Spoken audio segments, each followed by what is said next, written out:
Sachal news net work کی videos میں خوش آمدید۔ ناظرین، ویڈیو سے متعلق اپنی قیمتی رائے کا اظہار کمنٹ باکس میں ضرور کریں اور چینل کو سبسکرائب کریں۔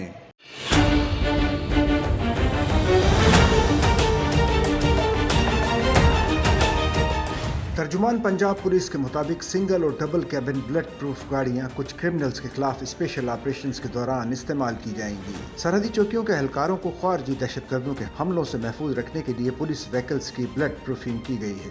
آئی جی پنجاب عثمان انور کے مطابق کاؤنٹر ٹیررزم ڈپارٹمنٹ کو دہشت گردوں اور شرپسند عناصر کے خلاف چھاپوں کے لیے بھی بلٹ پروف گاڑیاں فراہم کی جا رہی ہیں۔ سی سی ڈی کو بھی بلٹ پروف گاڑیاں دی گئی ہیں۔ انہوں نے کہا کہ اسپیشل برانچ کے ملازمین کو رپورٹنگ اور دیگر حساس امور کی انجام دہی کے لیے بلٹ پروف گاڑیاں دی جا رہی ہیں۔ وزیر اعلیٰ پنجاب کا محفوظ پنجاب ویژن، لاہور سمیت صوبے بھر میں 39 اسمارٹ پولیس اسٹیشنز تیزی سے تکمیل کی جانب گامزن ہیں۔ لاہور کے گنجان آباد علاقوں میں 22 اسمارٹ پولیس اسٹیشنز تکمیل کے آخری مراحل میں داخل ہو گئے۔ Inspector general police Punjab doctor Usman Anwar نے کہا کہ لاہور کے گنجان آباد علاقوں میں 22 اسمارٹ پولیس اسٹیشنز تکمیل کے آخری مراحل میں داخل ہو چکے ہیں۔ 95% سے زائد اسمارٹ پولیس اسٹیشنز کا سول ورک مکمل ہو چکا ہے اور تزئین و آرائش کا کام بھی تیزی سے جاری ہے۔ ملتان کے تینوں اسمارٹ پولیس اسٹیشنز کا 100% کام مکمل کر لیا گیا ہے۔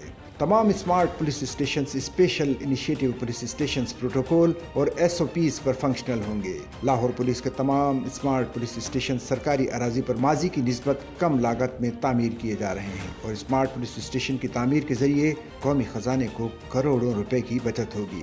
ترجمان پنجاب پولیس نے بتایا کہ سرکاری اراضی پر 10 اسمارٹ پولیس اسٹیشن کی تعمیر سے قومی خزانے کو سالانہ کروڑوں روپے کی بچت ہوگی۔ پولیس اسٹیشن ساندھا، ملت پارک، گجر پورہ، کوٹ ٹکپت اور اسلام پورہ کرایوں کی بلڈنگز میں تھے۔ ترجمان پنجاب پولیس نے بتایا کہ پولیس اسٹیشن شالیمار، سمن آباد، شفیق آباد، شاد باغ اور جوہر ٹاؤن بھی قبل ازیں کروڑوں روپے سالانہ کرایوں کی مد میں ادا کر رہے تھے۔ آئی جی پنجاب نے کہا کہ اسمارٹ پولیس اسٹیشنز گنجان آباد علاقوں میں 1 سے 2 کنال اراضی پر تعمیر کیے جا رہے ہیں۔